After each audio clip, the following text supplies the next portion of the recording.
Welcome back to Neon Galactic, a podcast produced by PBS affiliate Keat TV in Northern California. I'm your host, James Falk. Thanks for joining us.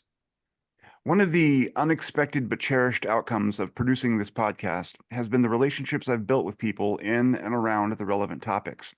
Those living through contact experiences and sundry occurrences, and those seeking to better understand the mysterious and complicated universe we inhabit. In other words, finding my fellow seekers.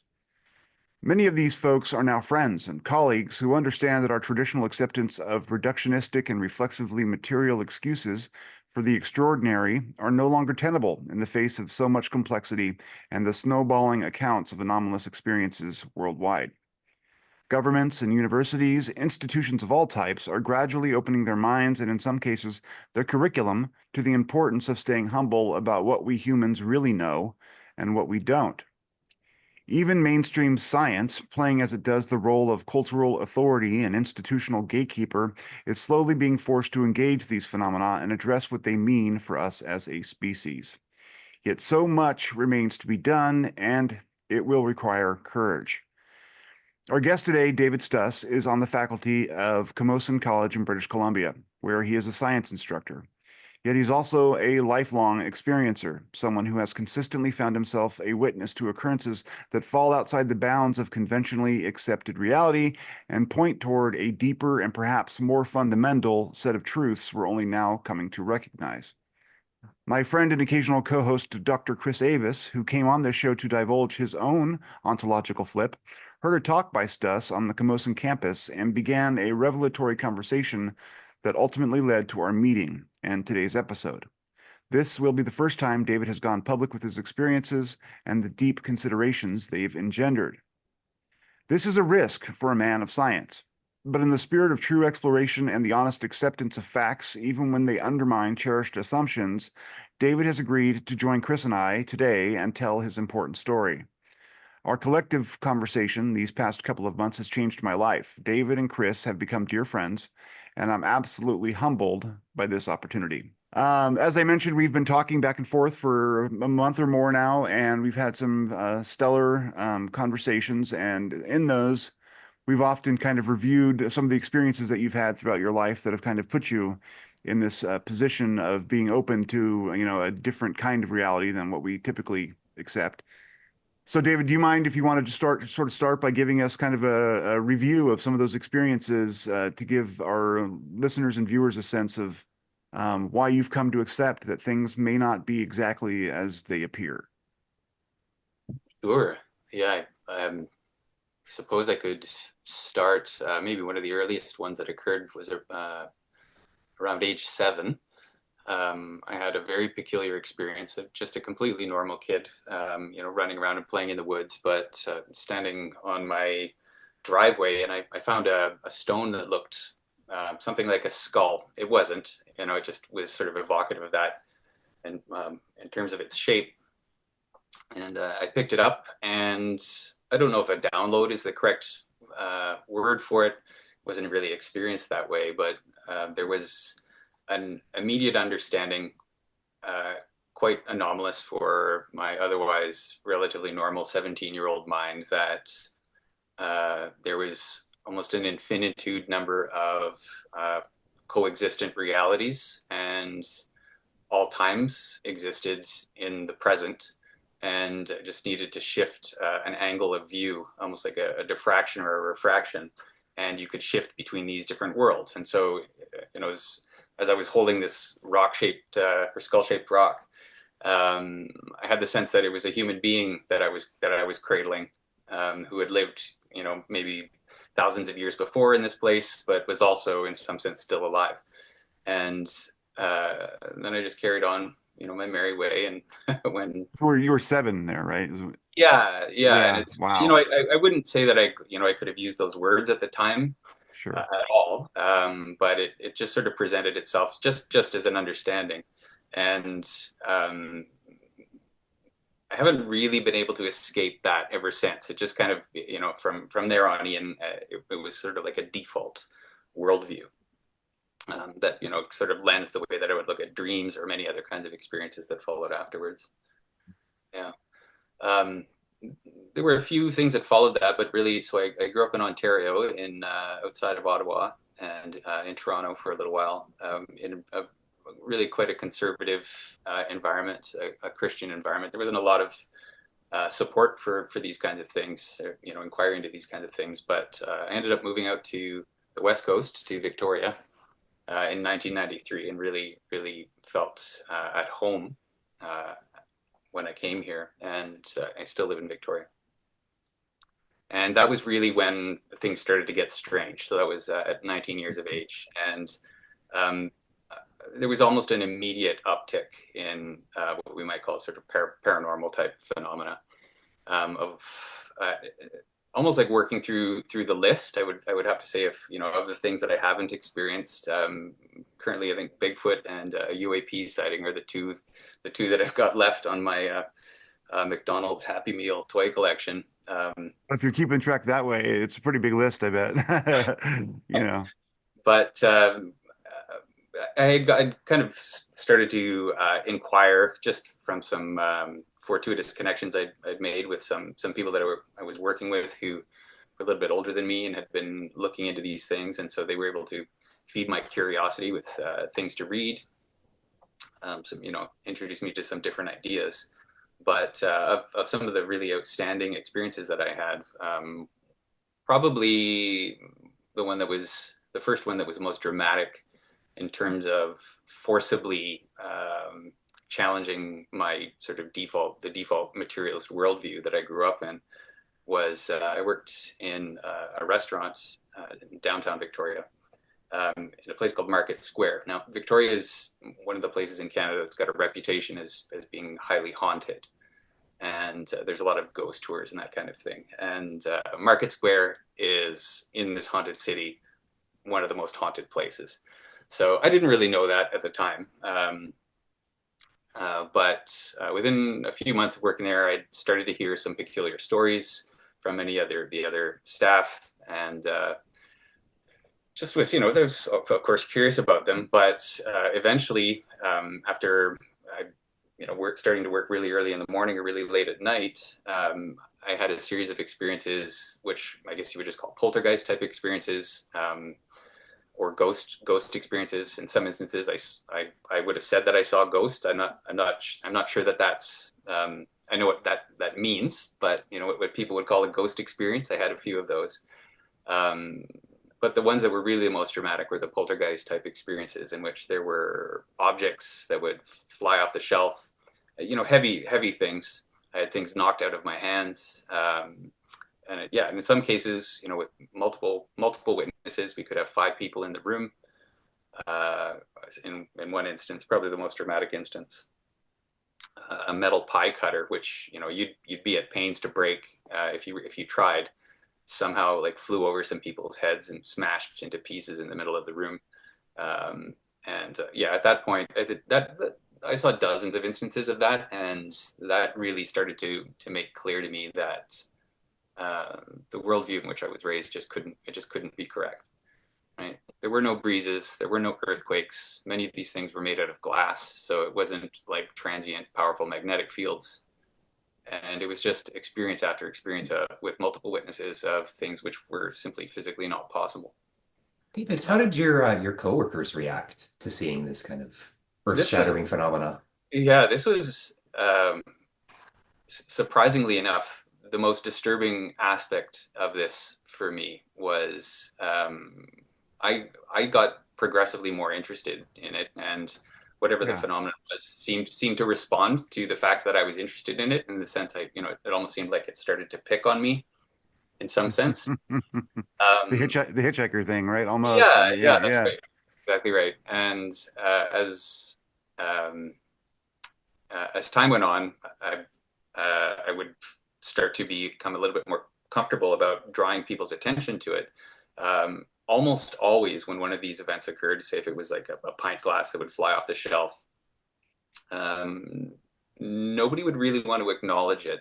And so usually it would just, people would just kind of look down, somebody would walk over, grab the broom, sweep it up, and then there would be silence afterward, none of the usual kind of banter that would occur. The one that I was describing about the pie cutter that shattered, in that one, that was just before I actually left work there to work someplace else. But I actually walked into the middle of the room pointing at it, and I looked, at all of them, and I was like, you all saw that occurred, and everybody just turned around and walked out of the room. It's like they just didn't want to acknowledge that it occurred, and for Ontological whatever, shock, yeah, basically. I I think mean, yeah, that's probably what it was, and yeah. but to the point of almost not like, it wasn't a conscious I don't want to talk about that. I think what was Yeah. that? It was that UFO movie that came out recently. Nope. Yeah. It was a nope. Yeah. It was a nope moment. Yeah. It was like you could almost just sense Uh-uh. that radiating out of them. They were just like, no, that didn't happen. I'm not acknowledging this event. That this event occurred at all, because it's too disturbing to the sense of the reality that I'm in. Yeah, my Feels wife calls almost that a dolphin. it feels Yeah, and almost like a programmed reaction, like it certainly had that quality. The weird sense that I had at the time was, they reverted into something like NPCs. There's this meme now. People are the non-player character. Um, it's like their sentience is just turned off briefly. Yeah, and that was very upsetting to me, and I couldn't exactly tell you why, other than it was kind of like, am I alone? Am I alone here? Like, why? Well, How? in interestingly, though, it's like that thing where Gurdjieff and others talk about people walking around and being asleep, Mm, and that we need to wake up. mm, And that we've often talked about, and I'm sure we'll get to more of this, but maybe some of these phenomena are about waking us up. And it's interesting who takes the bait. I mean, maybe it's saying something about people who are ready to engage and sort of expand their worldviews and people who just aren't, and so kind of can blank it out. Maybe that's why, at least in some instances, in a group and there's a UFO, some people don't see anything at all, and other people, are witnesses. I wonder if that has something to do with it. that's right. Yeah, that's widely reported. Maybe we can return to this later in the conversation, but Sure. one of the things that I've wondered, along those lines, is almost this sense of, if we entertain the idea that, as some people have, metaphysical speakers have spoken about, that people choose what kind of life experience they're going to have. They kind of write out a soul contract. I'm not saying I endorse that at all. I have no idea. But uh, it affords a plausible interpretation as to why, it's just like, that's just not the movie that I signed up for, and so they just kind of tune it out, because it would, in a sense, be showing the Wizard of Oz behind the curtain, right? It would wreck the experience for them. So an interesting possibility there, but yeah. even if we Anyhow, think of things as like a kind of an analytical idealism framework where you have this individual selves as pieces of a kind of a unified consciousness, it's like parts of that consciousness want to engage with it, others do not, and mm, sort of internal turmoil on a kind of a meta consciousness scale. right. And yeah, another possibility there that we might return to is, this notion of a kind of global organism, and there's certain sorts of cell types, of which humans are, some of whom are going to respond to certain kinds of stimuli, and some of whom aren't, based on the role that they're playing in that superstructure. Let's go on with your survey. We have Yeah. a lot Okay. of Well, we have a we'll ton of come back theories that are to going to knock people's socks off. I know that from experience. So this happens every time we talk, but yeah. Okay. So those experiences really, that was, I don't want to say reality shattering, but it cracked something open, it cracked a door open, and that I couldn't close, simply because I couldn't just write it off as something that only I had experienced. It wasn't a dream. There were multiple witnesses. There were physical objects moving around. There were no rational, mechanistic explanations for what was being observed. And so I just knew I just had to find. I couldn't quite buy the worldview that I was being taught by the high priests of our current culture, and it was wrong. I didn't know how it was wrong, or maybe have a better alternative, but there was something critical that was missing there. After that, another very significant one was I got quite interested in lucid dreaming. I pursued that quite intensely for a couple of years, and that ended up culminating in a lucid dream telepathic experience with a friend who I had, in a sense, woke up in a dream. I decided I wanted to go see him, sort of flew over to his house and into his window and spoke with him and said, we're dreaming. Do you want to come with me? He said he wasn't ready for it, and I flew away. There was a little bit more to the conversation, but the next day I was absolutely certain something significant had happened. Raced over to his house on my bike as soon as I was done work, and told me to tell him blind. I didn't give him any hints. Like, what did you dream about last night? And he was able to recreate some of the events. Me kind of flying down, and he's verbatim recreated what I said to him in the dream. The dreamscape was different for him, which was kind of interesting. So it wasn't like we were in an identical space. So there's a peculiar mix of accuracy and difference.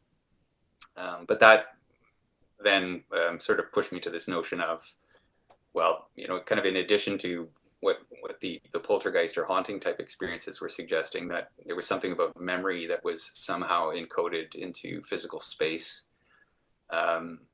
This also made it very clear, again, because multiple witnesses, and it had a level of verticality or external confirmation that suggested it wasn't just something that I had made up. That then made it clear that consciousness couldn't be restricted strictly to physical brains, right?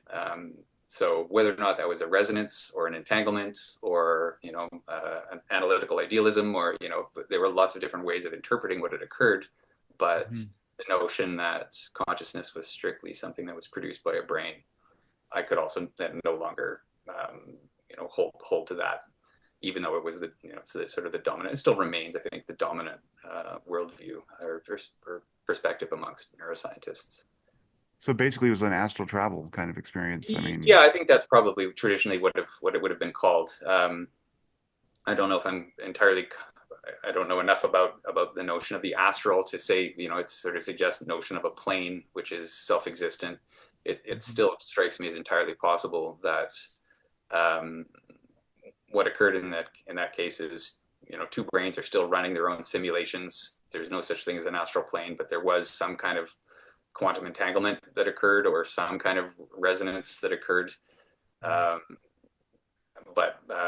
Or the astral plane is real and we met there and it's more of a dreamlike world. I mean, all of these things are possible, but worth exploring.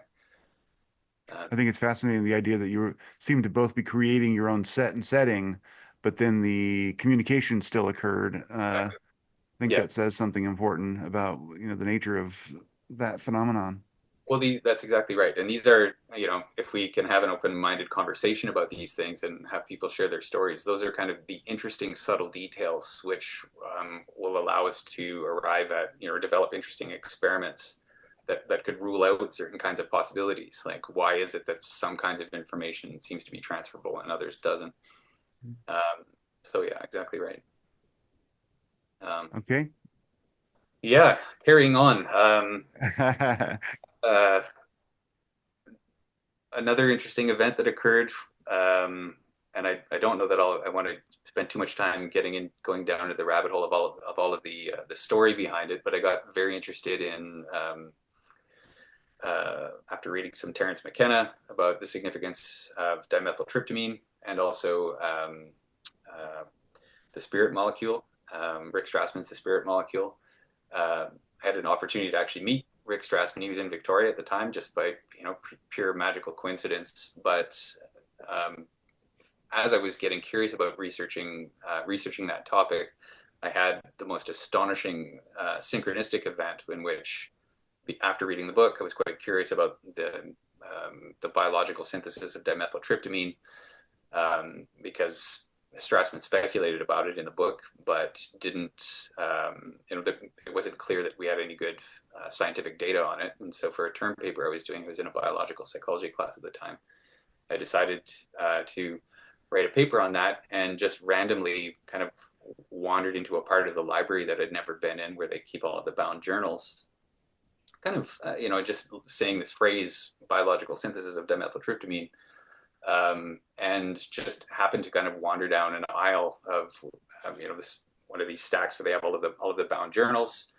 Randomly pulled one of them off of the shelf and opened it up, and the phrase that I read was biological synthesis of dimethyltryptamine. So it was the only paper in the entire, university library that had those words, which just struck me as so astoundingly improbable, as far as a synchronicity is concerned, but also peculiarly orchestrated. I've had, as many of us, of course, who get into this sort of thing, lots of us have peculiar synchronicities. This one seemed abnormally orchestrated. It was too specific and amongst too much randomness, but it just sort of pushed me in the direction of, is there something else here that I can't see, which sort of knew that was there and steered me to it. That was, in a sense, kind of how it felt. It felt like I was guided to that. I'm speculating completely wildly there. That's just a pure feeling, but it kind of became another fact in the experience became another factor, or I should say, that led to a question mark as to what kind of world we happen to be in, that something like that could occur. Which is another thing I wanted to point out about that experience, which we talked about the last time we were discussing it, is that the mode of thinking that you were in seems to have maybe played a role in its efficacy or its effect on you. Like you were talking about how you were just in kind of that automatic auto mode, sort of That's right. Yeah. Actually, thank you for mentioning that. I should have mentioned that when I was telling the stories about what was happening in the restaurant. One of the things that I observed is whenever an event would occur where something would fly off the shelf, it was always the case. So people would be, having a conversation like we are, there'd be eye contact, attention would be going outward, and then there would be the lull in the conversation where everybody's eyes would go down. It's like there's just kind of an inward reflective moment. Only at those times would something fly off the shelf. So it was suggesting there was something about the nature of the engagement of attention with the space, which was in some fashion preventing the event from occurring. And only once the attention shifted into this more inactive, passive mode were these events able to occur.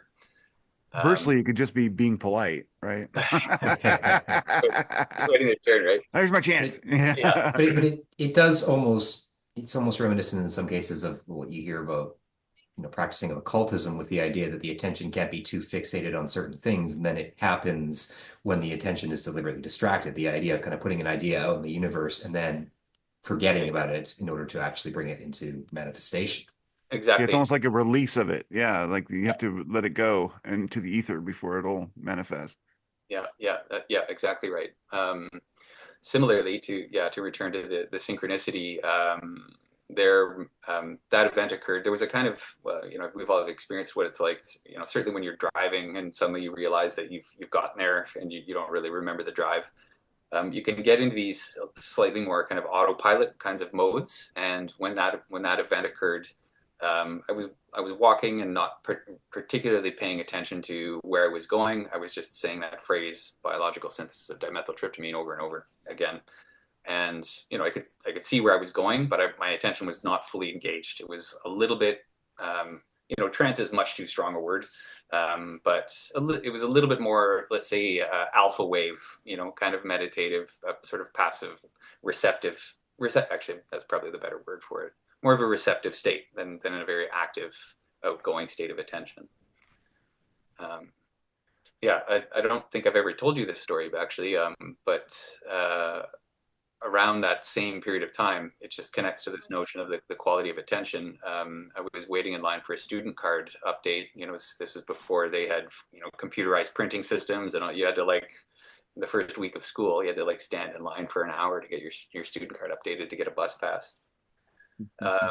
And while I was standing in line, so there was about an hour wait, I went into one of those very relaxed states, just kind of because I knew I was just like, I'm just going to be here for a while. And I had the experience of being the next.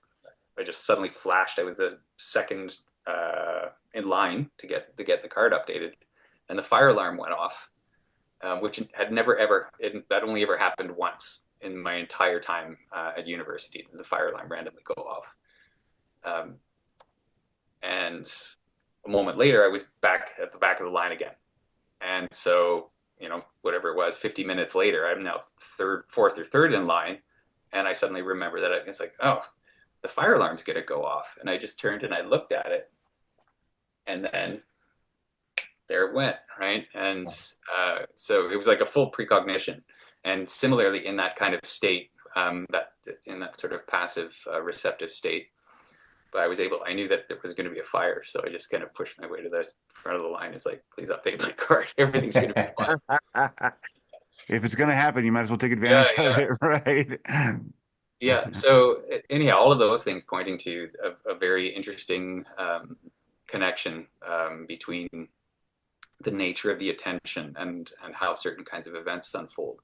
Not It to, almost, go ahead, Chris. yeah, it almost makes me wonder if there will ever be studies looking at how events like these, precognition, things of that nature, increase or decrease given especially how our attention is divided these days with cell phones and such, because that idea, that experience of standing in line and being able to get into that kind of mindset is a lost thing almost. Mm, yeah, that's Cell actually, phones. mm, yeah, yeah, that's a dark thought. All of these things seem to be pointing to, the best physics that we're doing is suggesting that there's something about the nature of measurement and how events unfold. Whether or not they're localized in space or not, are they point like, are they wave like? Um, it strikes me as too peculiar a coincidence to ignore.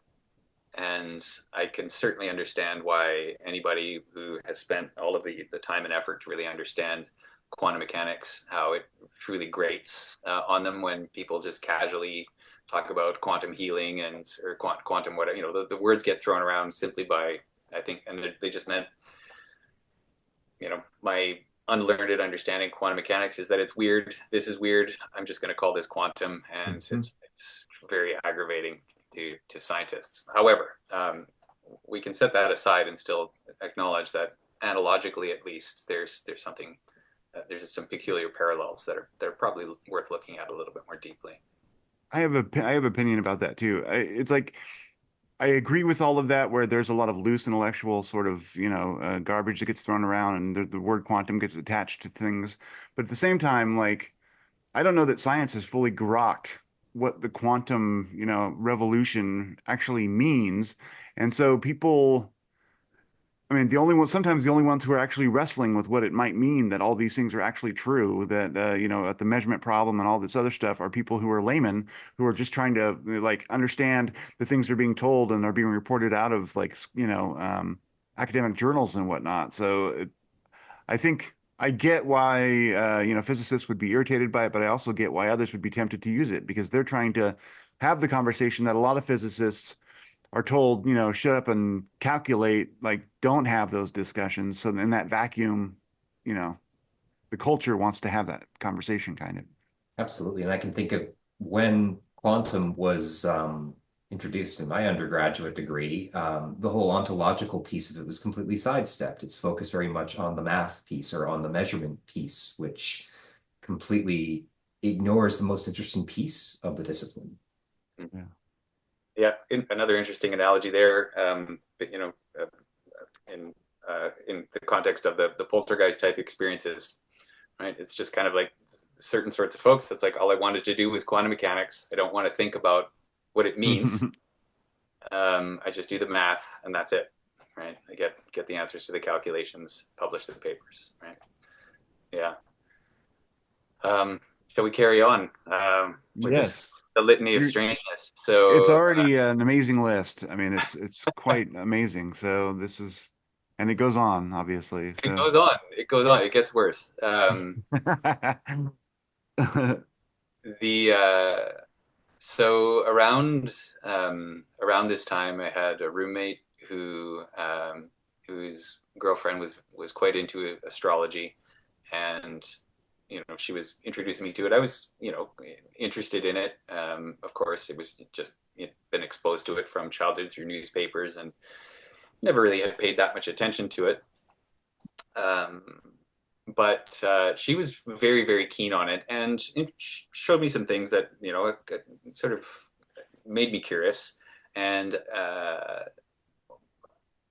at one point, after about a year of this, she came and told me that she had just had an astrological chart reading by a fellow, and it had completely blown her mind. She incidentally was way ahead of the curve on a lot of these things. She was a UAP experiencer, an abduction experiencer, and this was in the early '90s. Was talking about things that took me a very long time to accept as possible. But in any case, she said you have to go meet this guy. He's just you're interested in all of this stuff. And there was something about the way in which she presented it, which kind of disturbed me a little bit. Like I could sense that there was a great deal of seriousness in what she was saying, and it took me about a year to sort of work up whatever courage I had to go.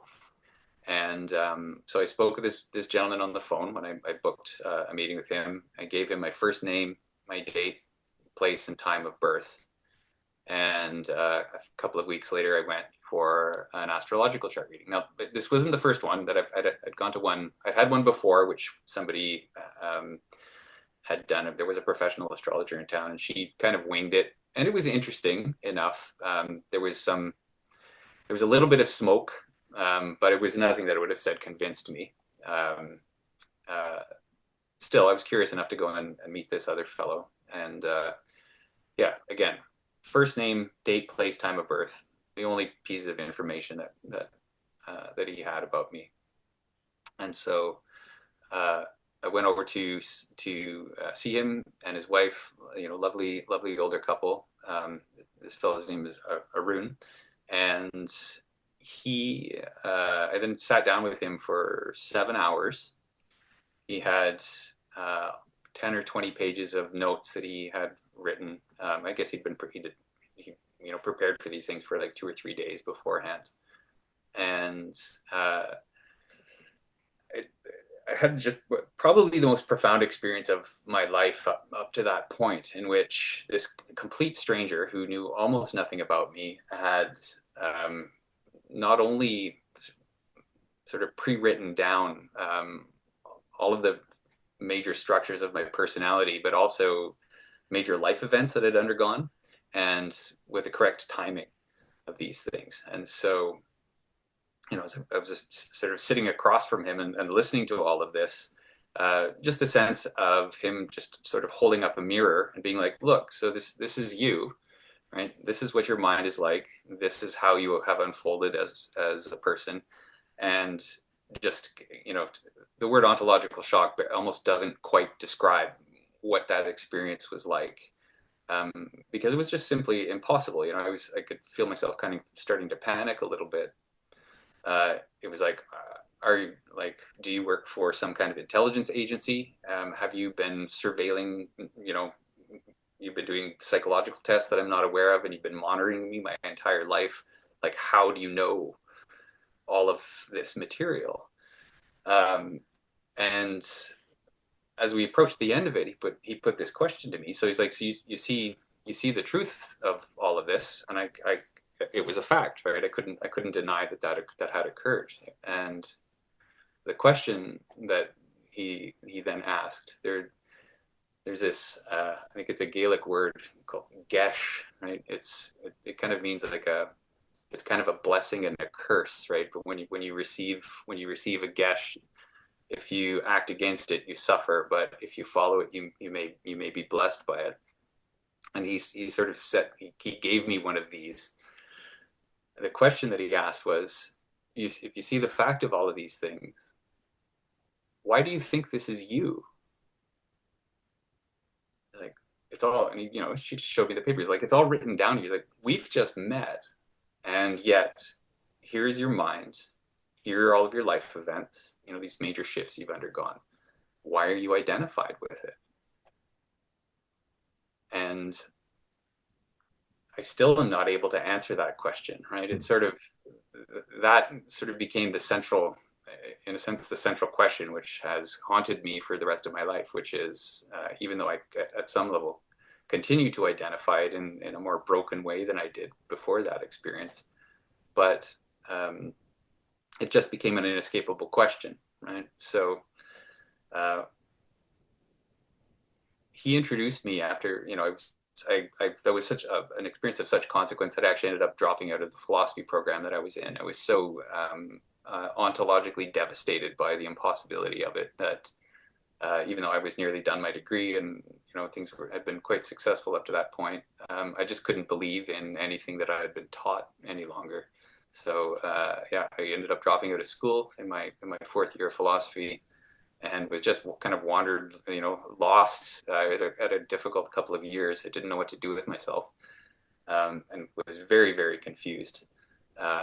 Eventually returned to, I decided I wanted to get a diploma in sciences. So I went to Camosun College, started studying chemistry, got really into that, and started pursuing the sciences instead.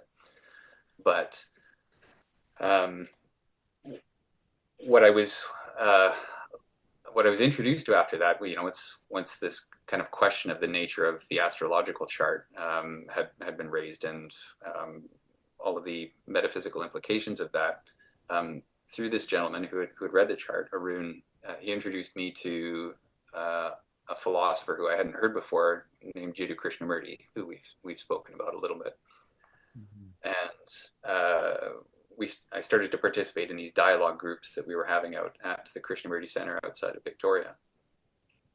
There was something about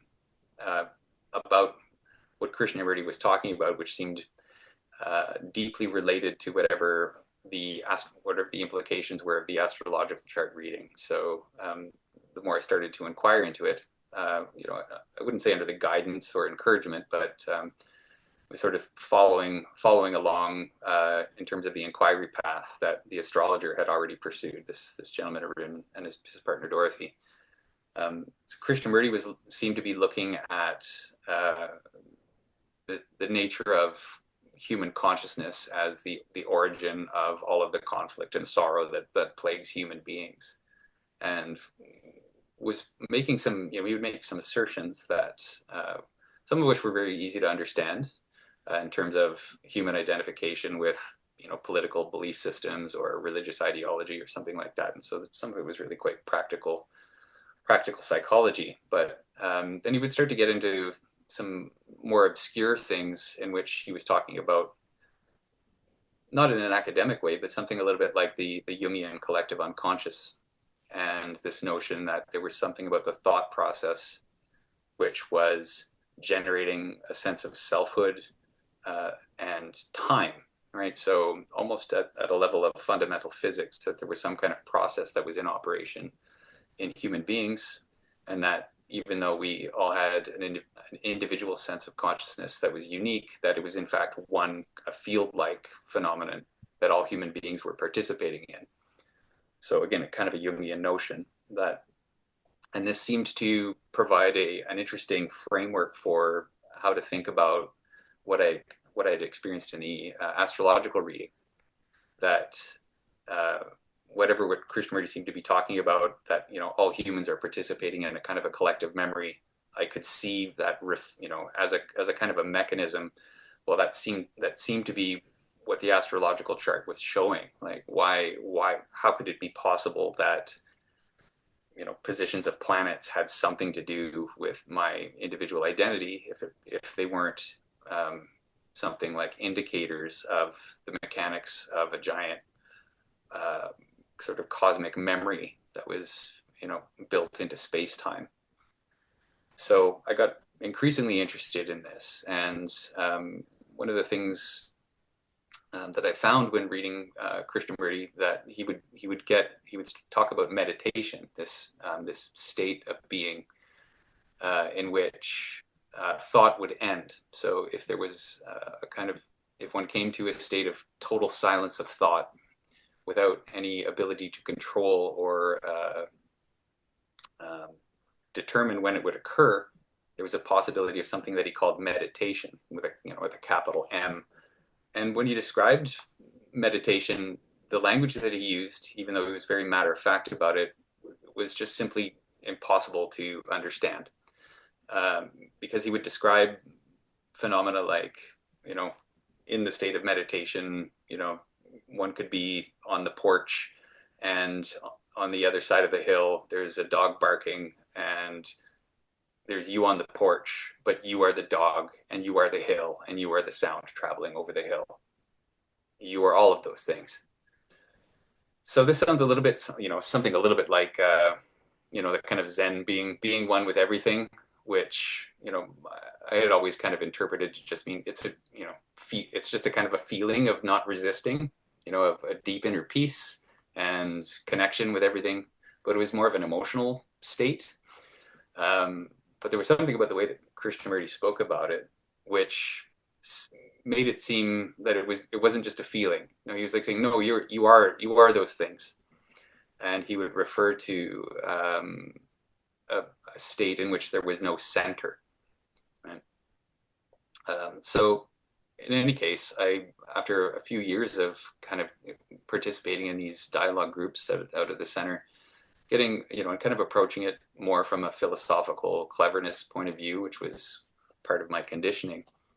There was one day that I just decided to try to do what Krishnamurti was asking, which was to become completely silent, right? To pay attention to everything that was happening simultaneously without engaging in thought. And something very peculiar happened that day. Without getting into too many of the details of it, as many meditators experience, as the thoughts, you start to get these intervals of space in between which you might consciously recognize as thoughts. I started to notice that there was, in between these intervals of thoughts, anytime some kind of sensory stimulus would register, something like a barking of a dog outside or somebody coughing in the room, that there would be a focusing of attention to spatially the origin of wherever that sound had come from. And what was noticed was that in those moments, not only was there the recognition of the event that had occurred, but also something was happening internally in which there was a kind of a precipitation of a sense of here-ness, right? So what was normally only being recognized as there, as in terms of these events, this new kind of, in this more subtle sort of sense of, or silent sense of experiencing, not only was there a sense of that happened there, but also a sense of something precipitating here. And so that kind of entered into the field of awareness of these precipitating events of here-ness. And as, started to sense those precipitating events, some spaciousness came around that as well. And then there was a moment in which it seemed as though everything got sucked into a kind of a singularity.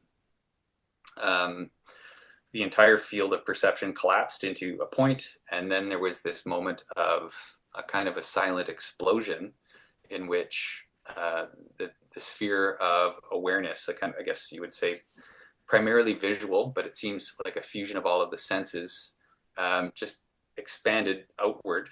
And it's very difficult to describe. Our language doesn't really have words for it, but there was a sense of being everywhere in all directions simultaneously. So as the field of awareness, almost like a shock wave from an explosion, as it expanded out. Yeah, as it expanded out. Maybe there's a connection there. Maybe there's a connection there, but anyway, go ahead. Yeah, no, you see the analogy. Completely. Yeah. As this sphere expanded out, there was a sense, for example, of being the air that was passing into the lungs of the people that are in the room, or then it sort of moved through the walls, and there was the sense of being insects scattering over leaves, or being dewdrops that were, flowing down blades of grass, or being leaves that were fluttering in the wind, or being clouds that were streaming through the sky. And the sphere just got wider and wider and wider. And all of these things were being perceived simultaneously, but they weren't happening to anyone. There wasn't a center to it. So this body was here, right, as part of all of everything that was going on, but it was very still. There was no sense of anything particularly interesting happening to it. And as all of this occurred, there, in addition to I guess the kind of shock and awe of it all, there was this inescapable factuality of this intense energy of love in all of it. That these are kind of loaded sounding words, but it was something like the energy of creation, something like that, in which everything was vibrating with immense intelligence and unbelievable and overwhelming quality of love that was beyond anything that I guess a regular human use of that word might encompass. Wow. So as the sphere continued to expand, there was this kind of disturbance that arose in front of the sitting body here, and which sounded like a lot of sort of screaming voices, and that seemed to cause everything to kind of start to collapse in, and then suddenly it all snapped back, and there I was again, now with all of these peculiar babbling voices in my head that sort of sounded like the screams that I heard.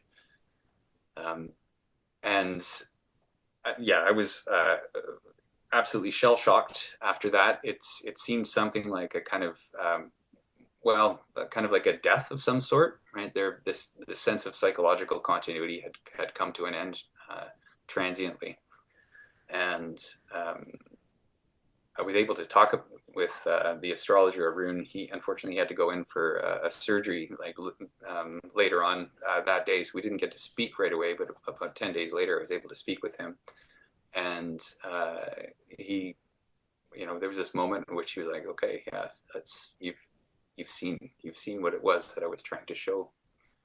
He was quite moved by it, but he was like, "That this is exactly what I was hoping that you would come to recognize." So that's a beautiful story, man, and profound. It was, I think that probably the culmination of all of those experiences was that it still registers as the single most profound thing that was that this system has encountered, and kind of presents this kind of like an inescapable black hole that even though it's been a couple of decades that since that occurred, was quite a terrifying experience in many ways, but also one that I know I have to go back to. It's kind of like the ultimate destiny question in some sense, as to what was that, and what are the implications of it for human beings. It seems like, from your description, it would be both terrifying, but then something that you crave almost. Like, I mean, and that's the opposite of what you would. I mean, you don't want to be craving anything in order to get to that place. It sounds like it requires a certain level of, I don't know if you want to call it discipline. Maybe that's the wrong word, but like following an approach in order to get to that sort of experience. But then, like Krishnamurti says, following an approach is the wrong road also. So, I mean, I'm a little bit. I've been studying Krishnamurti on your suggestion, and I find his work amazing, but also very demanding. I mean, he has a lot of um, thoughts, not thoughts. He has a lot of ideas about how we should not be following authorities and not have sort of operating with goals in mind in terms of getting to an enlightened place, or not having teachers. And part of me is like, well, how do I begin? How do I? And it's all about like recognizing that self is, ephemera. Mm. But how do you internalize that without having the mechanisms that we're also conditioned to need? I don't Yeah, know. I think that's exactly right. Well, there's something about what he about what he's pointed to, which seems to demand a level of intensity and austerity that that my sense is that you're only ever really going to muster if there's a sense of the total unavoidable urgency of it, right? A kind of recognition of this is a life or death situation, and there's no way out other than this, right? It seems to be what's being asked there, right? And insofar as one has any sense of attachment to some kind of comfort, which seems to me in part what thinking does. There's something about the process of thought which I've come to recognize as having a kind of anesthetic quality. And you can kind of feel that, when if something is really disturbing to you, or if you're even in a simple way, if you're, in a public place on a bus or something like that, and something is annoying you, you can just kind of go inward into your imagination, and you can anesthetize yourself to the discomfort of your circumstances. And Spin tales and narratives that can accommodate whatever the circumstances are and give you kind of an existential way out. It's like you don't have to consider yourself as the you don't have to think of yourself as the victim of circumstance. You can create yourself as a hero, and all of that is just constructions. And so much of all of this is about humanity's relationship to thought. And we were talking a little bit about this. Thought is almost a way that we have deluded ourselves and separated ourselves from nature, and now it's been so effective at that we can't get back, and we can't ever seem to find a place, or most of us can't, where we can turn off that thinking and experience the universe as it is. And part of me thinks that so much of what we're experiencing in these phenomena is the nature and maybe other intelligences trying to shock us back into being able to do that. It also strikes me with a hell of a lot of poignancy, even more than when you first spoke with us about this, David, about where we stand in November 2024, for anyone, reviewing this podcast, about this sense of urgency. I keep reflecting on how to think my way, or think our way, out of what seems like an existential crisis for humanity, and I cannot find a thought-based way out of it. So is that sense of urgency to explore this alternative way of being to save ourselves? Yeah, absolutely. And with the if that is in fact the human disease that we're all trying to confront, or that we all need to confront, it has to metastasize and get to a point that it is deadly in order to force a change, right? And maybe that's why all this is happening. We're all trained not to ascribe meaning to things like that, that it's all just sort of random happenstance and percentages. But if there is meaning, and that is that could be what we're getting pushed towards, and I'm tending more and more to think in that direction. After all my interviews and experience and conversations with you folks and everything else. I have a couple follow-up questions about that. Did you have any more that you wanted to include in that, or do we? Oh no, I feel like I hogged the mic for a little while there. So I loved it. There was no hogging. That was let's get into fantastic. some exploration. Yeah. So one question I had for you is that you ended up in the sciences after you began to have this ontological kind of earthquake. What drew you there? Given that, materialism is such the dominant paradigm in the sciences, it's almost like you were drawn to that confrontation. Do you think that's fair to say, or what was the why get into the sciences after having your kind of materialistic world?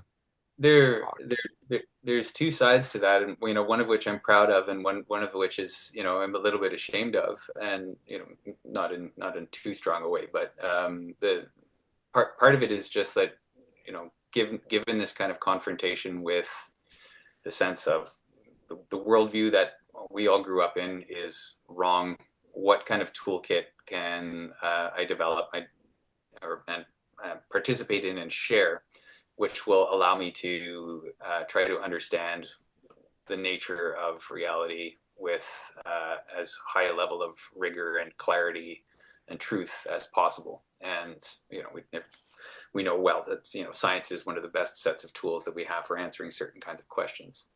So there was certainly that, and that's kind of the highbrow answer. The part that I'm, is a little bit painful to admit is, as you know, a personal struggle there, is that there was really a sense, also from a young age, of wanting to be taken seriously and to be respected. And I think that certainly in, you know, probably 20 years ago, when I actually decided to veer into the sciences, there was a sense of, in some ways, backing away from what all of these, like this endless series of, gifts that had been provided to me, of insights into what had been going on. And what ended up, getting the upper hand in my psychology was just a desire to, be perceived as normal, and a normal contributing member of society who was intellectually respectable. And retrospectively, that it just seems, a little bit sad and a little bit petty, to be, having been shown such extraordinary jewels, and yet to have been, to have succumbed to a kind of fear, right? Of just such a simple human need. It's just like, I just want people to think that I'm not stupid. So, and It's also not credulous. But that has been there. And I think one of the things that, an interesting shift that has recently happened, for better or for worse, is I don't really care anymore. There's something, kind of pointing to what you were mentioning earlier, Chris. The sense of urgency has begun to overwhelm, that whatever sort of fear-based need I have to be viewed as somebody who is not a credulous fool. I So would push back a little bit on the I don't know, I feel like here a little bit of regret around the path in the sciences, because I think it's also equipped you with a very unique skill set, and married with the explorations into philosophy and your own personal experiences. And I think a lot about Jeff Kripal and him talking about, this third way forward, which is, it's not an either or, it's a both and kind of piece there. And one of the pieces that also kind of reflected on a little bit is one of the things you've shared a little bit with regards to Krishnamurti is his dialogues with David Bohm, who's best known as a scientist. And I wonder if you feel comfortable, if you could tell us a little bit about that. sure, yeah. Thank you actually for mentioning that. That was such an important part, certainly, for me also, in being able to engage in Krishnamurti for exactly the reasons that you were mentioning. Bohm seemed, well, maybe I'll just to briefly introduce him. He was, if I recall properly, Oppenheimer's protege. Worked with Einstein. Seemed to have been recognized, as due to his brilliance, as a possible successor to Einstein. And but he, kind of came of age right around the time that McCarthyism was in high gear, and he, as many sensitive people of the era, had kind of dabbled in left-wing politics in university, and he ended up getting blacklisted, and I guess, either sort of kicked out of the U.S. but in a sense, his academic career at some of the most powerful, American institutions were, those paths were closed down to him. But he was very interested in the relationship between consciousness and physical reality, and had done a lot of really interesting work in quantum mechanics.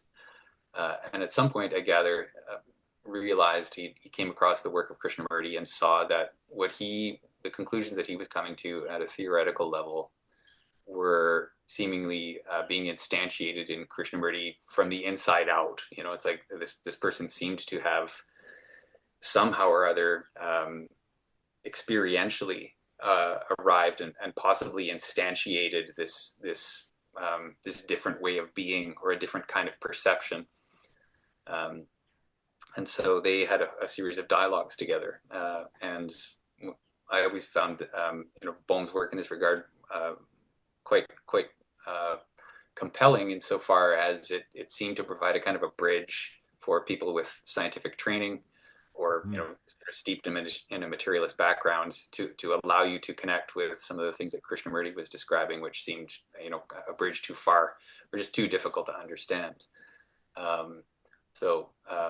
The dialogues that I was describing earlier, Bohm had um, developed a system, maybe that's not the right word for it, an approach for exploring these kinds of ideas in groups as a way to allow the human nervous system to try to develop the capacity to observe the thought process in operation in real time within itself in social interaction. And so this is something that we were doing together, which was instrumental in kind of precipitating that peculiar event that happened out of the Krishnamurti Center. There was a particular story that Arun, the astrologer, shared with me, which I found profoundly compelling. Which, if you don't mind, one more Oh tale to man, that's share. what we're here for. Yeah. So this actually happened. It was at the tail end of the astrological chart reading, and in which so he had essentially presented this situation in which I had been confronted with the question of why are you identified with this pattern, which can be described to you by a complete stranger. And Arun told this story of how, after having gotten into the teachings of Krishnamurti, how he had met David Bohm, who had been working with Krishnamurti for quite a few years at that point, at a talk that Bohm was giving. And on a break, Bohm had left the stage and was about to get back on the stage, and Arun essentially cornered him in the hallway and asked him, how many would it take? And that's all he said. Bohm understood immediately what he meant, which was, if this thing that you seem to be pointing to, that Krishnamurti is talking about, this shift in human consciousness, if it were to occur, how many human beings would it take to usher in a shift in the entire consciousness of the species? And so Bohm just nodded and glanced down and was silent for 2 or 3 minutes, as he seemed to be doing some kinds of calculations in his head. And eventually he looked up and he said, between 6 and 20. So that's it, right? This between 6 and 20 human beings to shift out of this this pattern of consciousness that human beings seem to be caught into whatever it is that Krishnamurti seems to be doing. And the significance of this, I think there was something about that, the thing which had occurred out of the Krishnamurti Center, in which it seemed kind of to encapsulate in some ways many of the other experiences described earlier, in that there's a state of being available to the human, in which case it's possible for there to be consciousness with no sense of localization. So the thing that struck me from that is that let's just say, in the example of the story that I told, the other people who were in the room there with me, if all of us entered into that state simultaneously, there could be no possibility of conflict, because everybody would be experiencing the same thing. Well, in a sense, there wouldn't be any experiencers. It would just be space experiencing itself. And in that, conflict becomes impossible. So the beings who are participating in it are able to act in a way with a kind of coherent intelligence that is not possible when operating from the point of view of individual localized consciousness. And not only that, the resources available to an individual in that state are not constrained to their individual memories that they've acquired over a lifetime. There may be an unbounded quality to the energy or the resources that they have access to. And maybe this is where Bohm, derives his 6 and 20 from. It may be the case that the kinds of limitations that we intuit from our conditioned perspective of localized consciousness, like, well, there's only so much we can do. We would have to communicate it somehow. That all of those things may be true from if one's operating within the mode of thought, which may be this kind of fundamental physical process that the human nervous system has figured out how to exploit or engage in, which creates this sense of localization in space and allows the accumulation of psychological memory.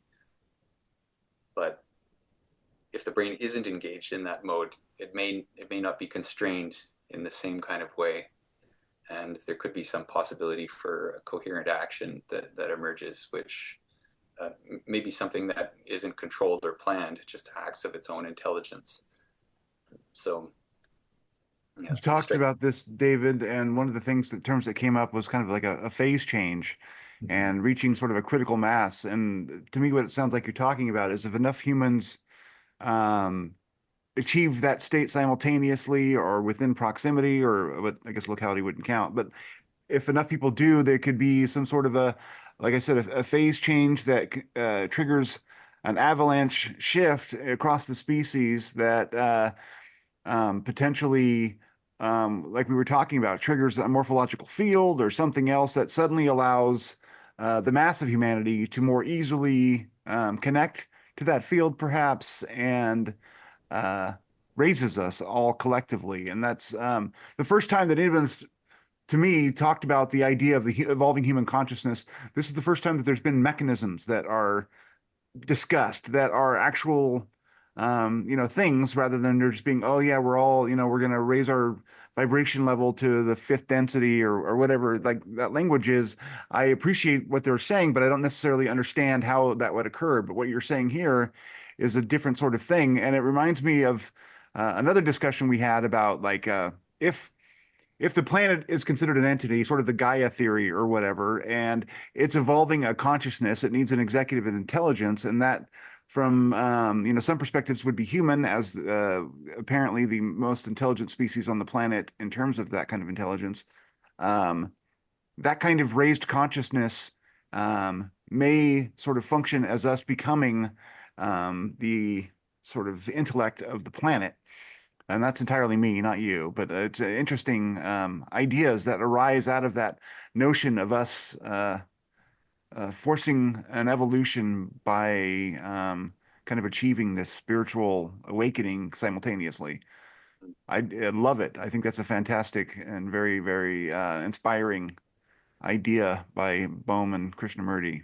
It makes you want to get involved and develop yourself. And it's interesting you use the word phase change, because these phase changes will often occur at a certain site. Like, when crystallization happens, it'll happen around a nucleation site. It's like you put that site in there and then the pattern starts to crystallize around it. It just requires the right activation. Yeah, and so that would be something like what you went through at the Bohm talk. Another connection that strikes me is that in my conversations with Kripal, he talks about thinking with, and these Bohm dialogues with Krishnamurti are very much exactly that same kind of interaction, where people connect together and sort of explore their own thinking without coming at it from some sort of argumentative or trying to convince people of a position. If I understand what goes on with these dialogues correctly. And I think that that is such a powerful way to engage with other people, and not something we're at all familiar with doing anymore. Like, I don't know, people don't know how to do it. And I think that that would be very powerful for folks to kind of try and learn how to coexist with people constructively in that way again, especially in light of, what happened 5 days ago, 6 days ago.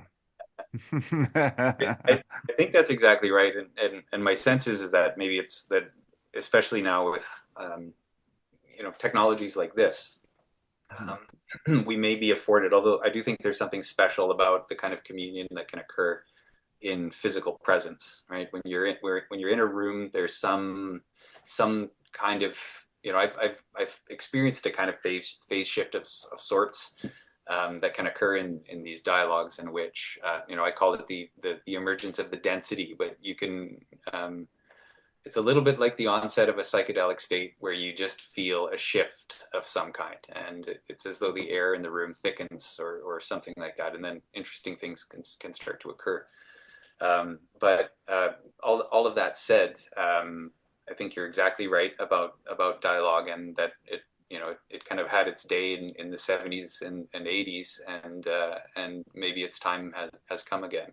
But I think there's something really special about it, insofar as it incorporates, to some degree, some of which some of the kinds of outcomes or benefits. I don't think these are quite the right words, but the sorts of things that come, aptitudes maybe, that come from engaging in things like Zen meditation and that kind of thing, except you're doing it in the kind of interaction that you're engaged with in day-to-day living, right? So it's like the kind of, you're cultivating this kind of quality of attention that you're going to use when you're driving, or when you're in line at the supermarket, or whatever.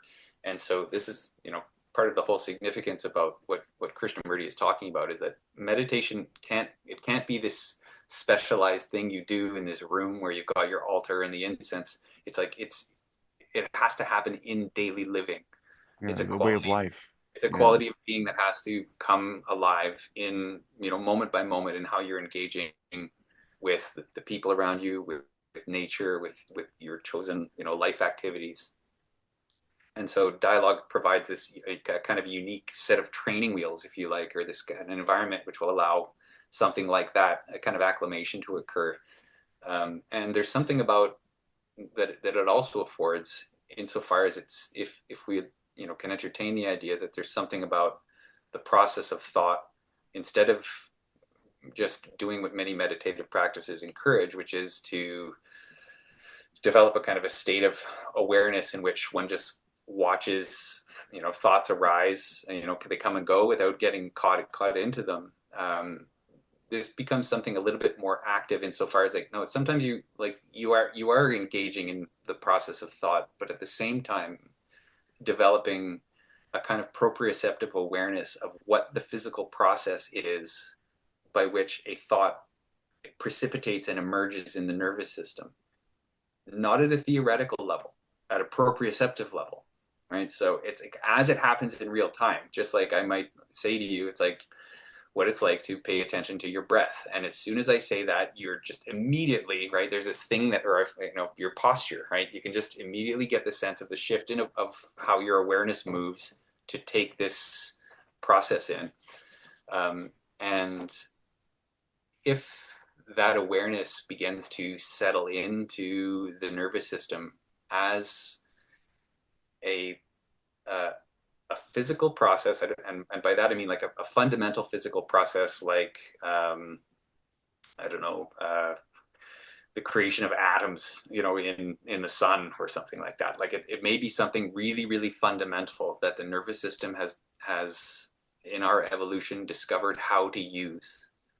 It may discover that this thing that is precipitating this, maybe a kind of a universal consciousness into a localized bubble, is something that is happening moment by moment by moment.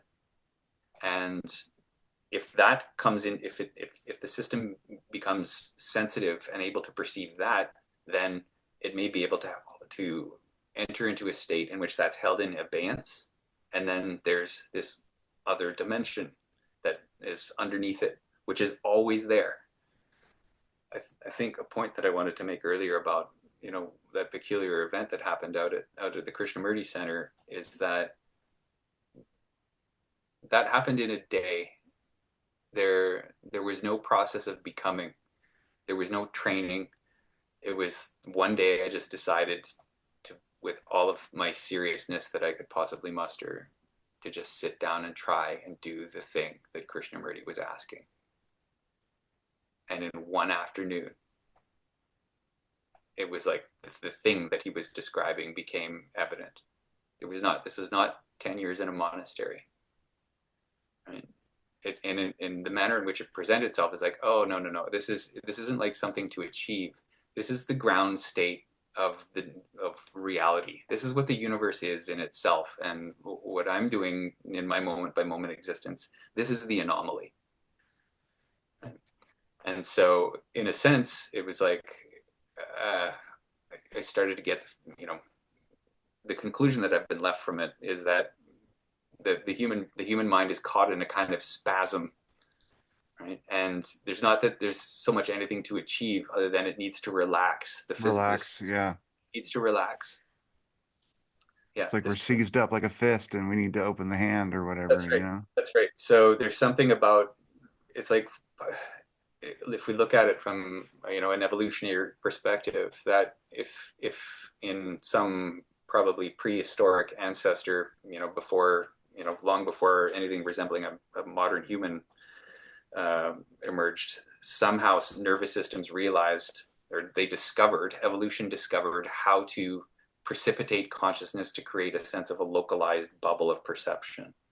This allows the creation of memory, which has utility for navigating through space, right? To allow the organism to persist. And survive, yeah. Evolutionarily. Yeah, yeah.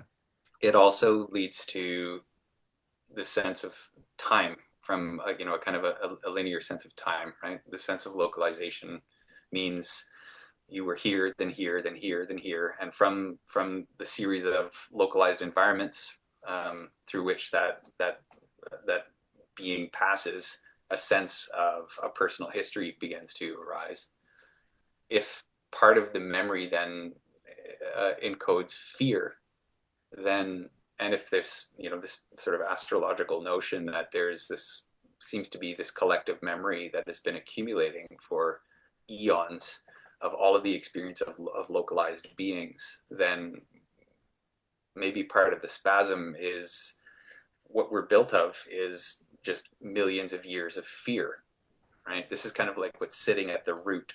And it's the reason why this is so hard to look at, is that anytime there's some kind of inquiry to go down into, if you like, open up the basement trap door and go down what's in there, one quickly comes to this sense of intense sort of chthonic fear down there. And maybe this is why humans have been fleeing it. It's this anesthetic quality that thought provides as an escape from all of the collective fear of the past.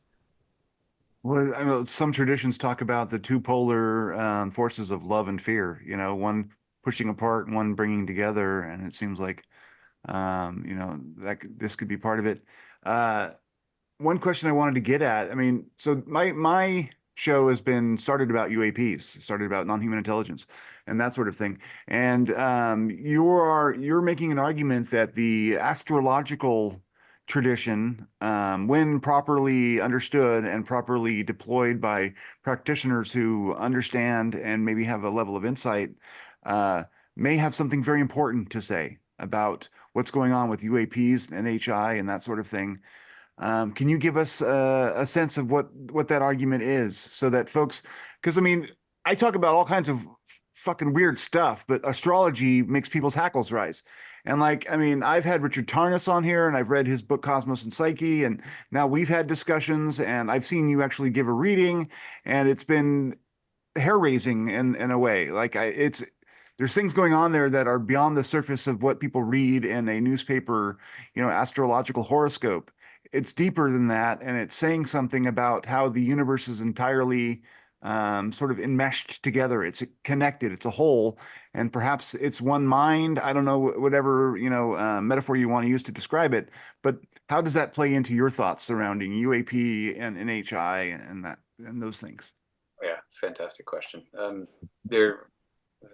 And please feel free to jump in at any point. I think the first thing is, there were two, I can say that, growing up in, a similar kind of worldview that we all did, I could recognize that there were two fundamental taboos if you wanted to be taken seriously as an intellectual. One of them is astrology. The other one is UAPs or UFOs. And one of the things that I have learned as the decades have ticked on is that almost any time there's a taboo, there's something profoundly interesting to look at there. And it's very peculiar to me that the both of those are, if you confess any interest in them, in either of those topics, in an academic setting for the longest time, you have really just, kind of branded yourself as somebody that should never be taken seriously about anything, right? It's like you're to even confess interest, okay, not belief, right? Mere curiosity is tantamount to confessing that your brain just doesn't work properly. Um, so that's interesting. It's like what is it? What is it about the modern worldview that this kind of shadow projection that just says no, no, no, you're not even allowed to ask.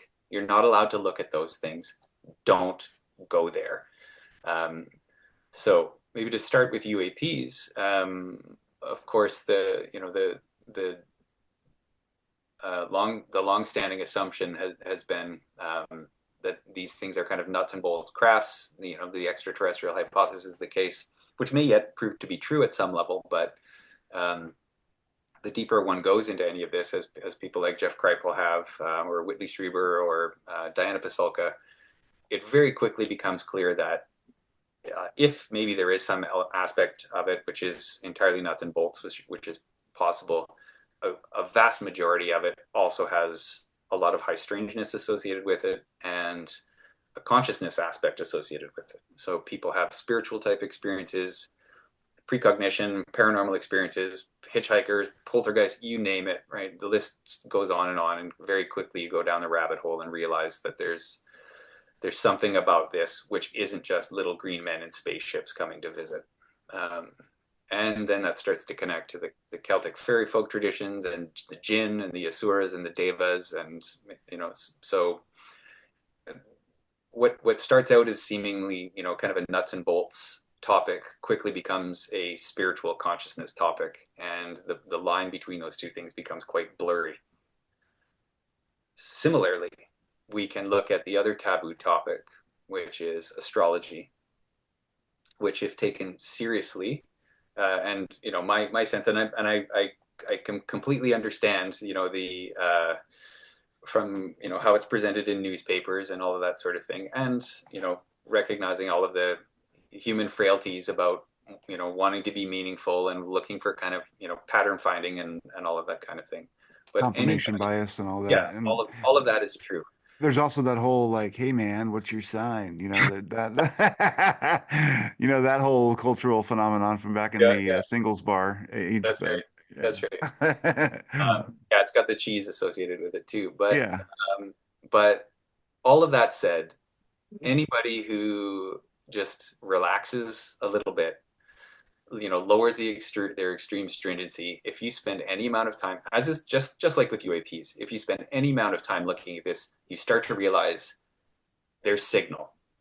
I'm not saying it's true. I'm not saying it's fully established, but just like there was alchemy before there was chemistry, and there were things that they had found which were clear signal. They didn't have the periodic table. They didn't know what atoms were, but they had found regularities and they had started to map them out. And astrology may be in the same kind of circumstance, maybe a little bit farther along than alchemy, but there are some very clear, regular patterns, which, if I think anybody who is intellectually honest about it has to recognize that there's something going on there.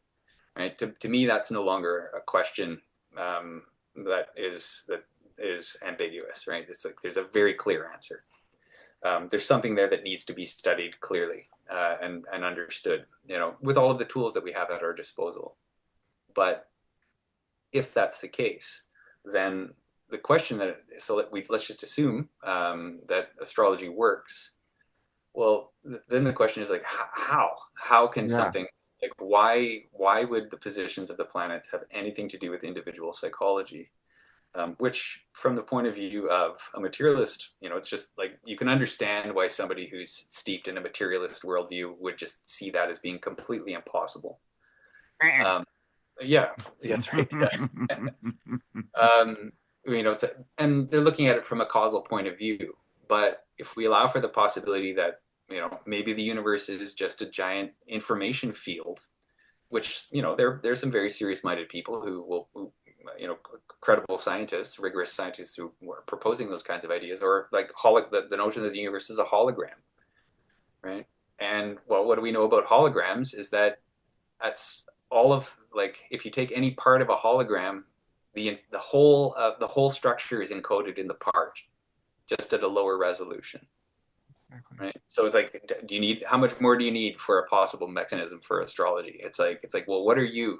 You're a part of the whole. You may be encoding the entire waveform at lower resolution. So there are mechanisms that are out there that have explanatory potential. But the leap we have to make is that there's something about consciousness and space-time that is not separated. Yeah.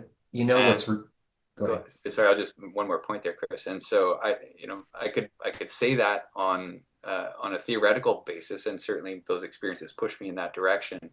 But then the experience out at the Krishnamurti Center, or the lucid dream telepathy, or whatever, but certainly the experience out at the Krishnamurti Center made it to this brain anyway, completely beyond question. Consciousness is cosmos. They're the same thing, right? There is something that it is to be the universe. And if that's the case, then something like astrology becomes almost inevitable, right? It's like, well, of course memory is being woven into space-time, right? Like, and then, we suddenly have a completely different lens for looking at UAPs, or any of these, or ghosts, or precognition, or telepathy, or any of these kinds of things. Many of them just seem to fall out, right? As like, well, of course something like that could happen. Yeah. Chris, you had something you wanted to say? Yeah, I'm just struck by, the difference, or the dichotomy between what is accepted in sort of basically what David and I teach at in the academy, versus interests in sort of more covert areas here. So as you look into UAP, not only does it become very clear that governmental agencies and contractors pay a great deal of attention and invest a great deal of effort into that, but they're also exploring and dabbling into things like occultism, as Pasolka will talk about, with interests in occult rituals, in the development of the original space program in the States, and also potentially even during current launches. Also, you'll look into things like just the link of esotericism to these kind of contract areas, and the common causal link being consciousness. You look at Robert Bigelow, who went from UAPs to survival of consciousness after death, or even just recently, people have unearthed talks from Jim Ryder, who is a former head of, or higher up in Lockheed there. I think he was a retired vice president, who talks a bit about really esoteric quantities related to the soul. And so there's too much smoke here as well. And the fact that there is that common piece around consciousness is as much of a signal as I need to really delve deeply into it. Now, you want to hold those ideas lightly, but it certainly seems from where, if you follow the money, that there is some real signal here.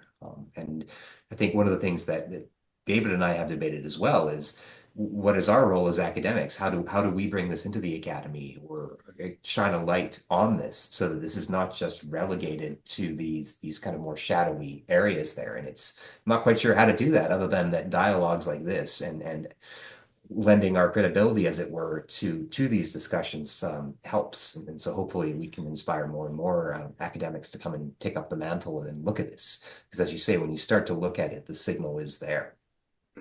And I also think that, like, I mean, we've said this already today, but like in this moment historically, where there seems to be such a lack of meaning, considering these sorts of questions fulfills something for me, and it aesthetically allows for an appreciation of the universe that I wouldn't have entertained before. I mean, that means if astrology is true, each of us, from the moment we're born, we're almost a perfect expression of the condition of the whole at that moment. And so we are a fractal of a much bigger picture but we're of the same nature and we're an expression of that whole, and that has very profound feelings associated with it. And then I know that's not how we solve scientific questions and whatnot, but from someone who's seeking a kind of truth, and to me it has the intuitive ring of truth, and that helps, in my seeking to sort of guide the questions I ask and the directions I look in. And so it does seem like it's all of a piece in a way, that it's all pushing us toward the same kind of realization. And we just have to forget the conditioning that we've been under for all of our lives and for generations before, coming out of the Enlightenment. I mean, they were reacting against something that was wrong. The dogma of the church had thrown things into a sort of social tailspin, but now we're on the opposite end, I think, of that spectrum, where that materialism has kind of thrown us into a metaphysical tailspin. And so we need to figure out what that balance is. And how do we do that? I think having Bohmian dialogues and thinking with sessions and having these kinds of conversations where um, people can appreciate that the people entertaining these notions aren't just wackadoodle, credulous, lazy thinkers. It's like the smartest people I know are entertaining these notions, and they're doing so from a very rigorous place. And it's just, it happens to be revealing a sense of meaning that we've all been missing. And what could be a more beautiful fact than that? I mean, it's like the more we search, the more we find what we are needing. And so may the search go on, And I Yeah. really appreciate you guys, like, both of you coming out, and you guys are, like you said, in the academy, and you are putting something at risk by coming forward. I mean, and I find that, courageous and inspiring for folks who maybe don't have as much to risk, except, they're worried about what their friends might think or what the social media reaction might be or whatever. And it's like, it's time to shake off those inhibitions because it's all keeping us in a cage, and um, we need to break out of that cage. And to that point, I would encourage all the listeners of this show, start having these conversations. As a result of being on this show, I've had conversations with folks, including David, which has led to beautiful things. And my experiences is that people are far more curious and far more hungry for this kind of stuff than you might ever imagine. And so I hope all of us can take up that challenge to invite a little bit of woo and into your life. Yeah, exactly right. I mean, yeah, woo was fun. Woo was great. Me woo. Exactly, the Me Woo movement. Me woo, me woo.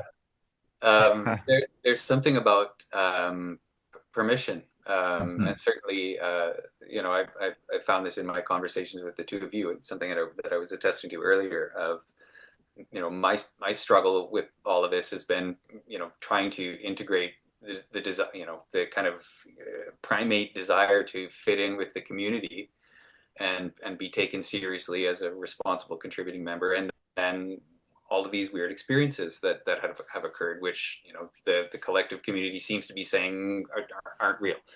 And there's been this kind of lib, uh, almost gleefully liberating quality to my experience of the conversations that we've been having, of just being allowed to talk about it.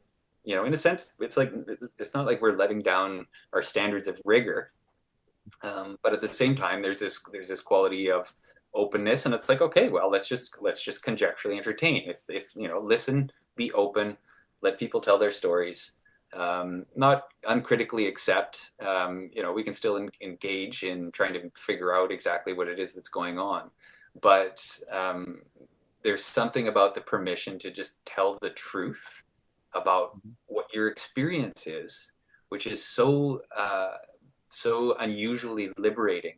And Chris, you were talking about the kind of nucleating event, without getting into anything too cosmic, but there's something about nucleating that, like, yeah, it's okay to have conversations about these kinds of things. They really do happen, and they really do happen to a lot of people. I mean, we've got individuals like Jeff Kripal who are just absolute luminaries about this kind of things. Like, sometimes people levitate, and it's just as a complete matter of fact. Sometimes it happens. The notion of having things like dialogue groups or something like that, in which people are allowed to just express what they have experienced, and then participate in figuring out the significance of that, seems very, very important to me. Yeah, I think you said that really beautifully. Yeah, I think that in the future we're going to explore possibly facilitating something like that once we can figure out the practicalities of location and all of that. But that's definitely something I'd like to see in terms of having people get together who have experiences and have different ideas on the subject, and then having a thinking with or a Bohemian dialogue where they can just sort of, put all of their energy and thoughts together and see what rises to the surface as a kind of possible interpretation. Like, and that seems to be where Kripal and others are saying we have the evidence of the things happening. Now the quest is to figure out what it may all be telling us. If we're going to read these events like a text, what is it saying? And I think that approach would be probably the most efficacious in figuring out what those messages are.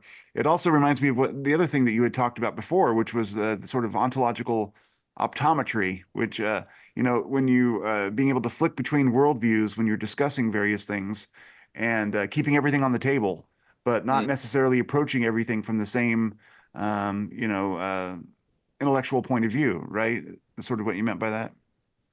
Yeah, well, that's certainly something that in my teaching, I sort of tacitly try to communicate to the students, is that part of in a sense bringing the thought process into an appropriate relationship with the human nervous system, right? Is um, in kind of like what they call it, the Necker cube, or you do this like some of these perceptual tests where you get this figure ground switch.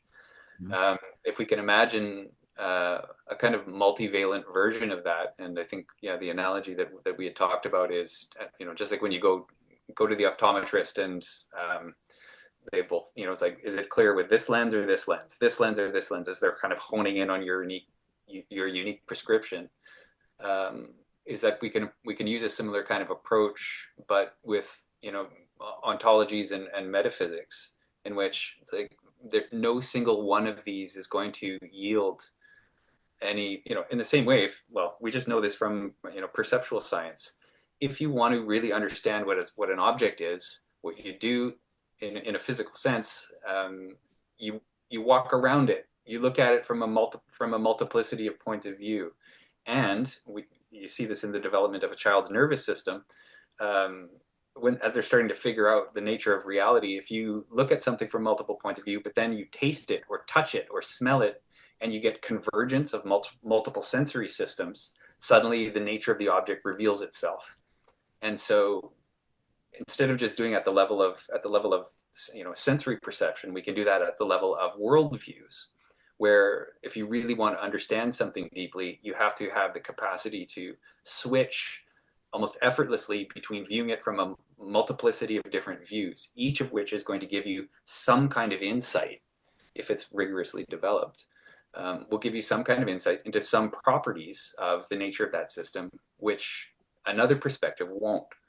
And I think part of the blindness that has happened in Western culture is a notion of scientism has come to prevail, that it's like only that way of looking will tell you what the nature of truth. And I think that's just clearly wrong, right? I mean, it's extremely powerful for certain kinds of things, but Yeah. there are other features of reality which are completely opaque to it, and that's to our great detriment. I think that's important too. It's like what Dean Radin said on my show when he was talking about materialism is great. There's nothing wrong with materialism. It's just limited. It's got its place. I mean, it's led us to the development of all kinds of transformative technologies and put us, in the position that we are now in terms of more social equality in a lot of ways, and done a lot of things for our species. But its scope is limited to things that can be broken down into smaller and smaller pieces to figure out how they work. That is not true of everything. And so for people who want to have their materialism, in this case, you can have your cake and eat it too, right? Like you can have your materialism, but maybe there's more to life than that. And We need to be inclusive. And I think that's a good point. I mean, like how you guys initially, or how you came to Chris's attention was by giving a talk on indigenous worldviews, right? And that's a very important part of like if we're going to be inclusive of that kind of worldview, which is much more in line with what we're talking about today. Like they don't have a problem accommodating this kind of reality, and I think that it's a part of true inclusivity and multiculturalism in a way. Yeah, yeah, that's exactly right. Something that I've been working on for a few years was we'd had this Truth and Reconciliation Commission here in Canada, trying to address the history of this country with residential schools, and one of the challenges was how do we integrate or bring individuals from Indigenous communities and get them into the academic system and into teaching positions, but also to accommodate the smooth transfer and successful passage of students from those communities into things like into the sciences and into higher education. And so I spent a long time thinking about how to do that, and eventually came to the notion that it's not something that we ought to approach from a content point of view, but more of a process point of view, which is like how is information communicated in those communities. And once I had that lens, realized that maybe there was a way in which information was taught almost universally in many indigenous traditions, which is uniquely well suited to the thinking processes of most people. And then from that, connecting to what you were saying, is that it may also afford insight into some kinds of things that we would consider scientifically unacceptable. The notion of the spiritedness, for example, of physical phenomena, animistic points of view or something like that. There may actually be some profound truth in it. This can connect to the notion of UAPs, right? It's just like, well, what are these things? Where are they coming from? Are they some kind of spiritual beings, right? Does the earth have a kind of consciousness? Some of these kinds of questions, which are almost impossible to ask from a materialist point of view, just kind of fall out naturally from those worldviews, and hence, Yeah. there may be great value in them for a whole variety of different reasons. I think like I would explain to you at one point, I mean, coming up in college myself at Humboldt State University in the English program, I was told that the pathetic fallacy is anthropomorphizing anything, poetically or anything else. Like if you're talking about the clouds looking angry, then you've committed the pathetic fallacy, and it's somehow inherent or it's apparent that your character is flawed. I mean, that's really the kind of way it was delivered, right? And but that's how people understand everything in relation to themselves, and to pretend otherwise, it's just false. I mean, that's just the most I think potent way of reaching a human being is to put things in their own terms. And why deny that? I mean, I get that we should understand that they are not human, and that they are different in a lot of ways. But in terms of like creating an empathetic or ethical connection to the planet and other animals, I think for us to see them as fellow beings is a kind of anthropomorphizing, and I think that there is a use to that. And these hard and fast rules based on what some philosopher decided in a book 40 years ago or whatever is frustrating. Yeah, exactly. There could be an analogy there, to the point you were making about, how the Enlightenment was a necessary reaction to what happened with the church, the abuses of the church. But, then it also needs to be, kind of course corrected. And so similarly, we could have seen, widespread anthropomorphization. There's some cognitive errors that may be associated with that, but we may also have thrown the baby out with the bathwater there. Not only may it be, as you were saying, a way that is extremely useful for most humans to process information, it might also be true sometimes.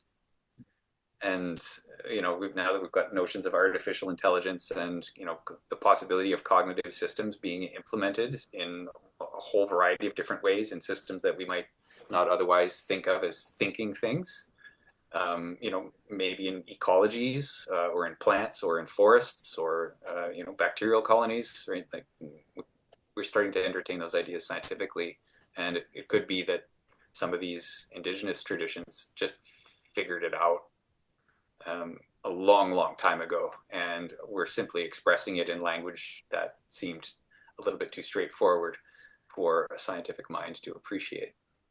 Exactly right. Well, that's pretty much all I had for you. Is there anything that I missed that you'd like to cover?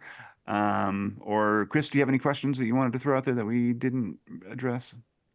No, it was a lovely conversation, and I just appreciate the opportunity to hang out with both of you. And I hope that we can inspire similar conversations amongst our audience members. Yeah. And I got to have you back. We're going to be doing a rethink coming up, and you are going to be on board with that, as I understand that. So that would be Yeah. fantastic. And I'm going to be going to the Soul Conference, the Soul Symposium coming up in a couple of weeks. And David, you're going to be there as well. So maybe we can have a conversation about that a little bit at some point in the future. And Chris can join us, and we can do a wrap up or something or other analysis of the bad hair and the ugly suits worn by all of our favorite intellectuals. But yeah, thank you guys very much for joining us. Thank you. That was a wonderful opportunity, and yeah, thanks so much for sharing that.